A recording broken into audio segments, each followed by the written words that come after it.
भाई आप यहाँ किसकी तरफ से आए हो? मेरी एक्स की शादी है भाई। क्या क्या हो गया भाई? वो चल निकल। हाथ हटाओ, अभी मोबाइल निकाला ना, बारात वापिस चली आएगी।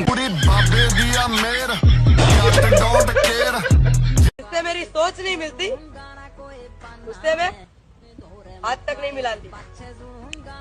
माफ करना दोस्तों, आज फिर से बांधना भूल गए।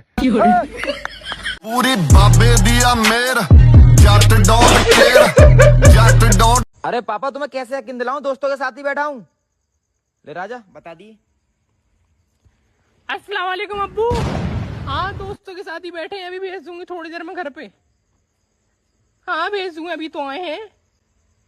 साले तेरे बाप का ही फोन। तेरे बाप। पूरी बाबे दिया मेर, जट डोंट केयर, जट डोंट। तेरी शादी नहीं हुई है ना? किसे पता? ये तेरी पर्सनालिटी देखकर। क्यों, क्या कमी है इसमें? अब तू ही बता, तेरी तस्वीर मैं अगर किसी लड़की को भेज दूं तो क्या शादी के लिए हाँ करेगी?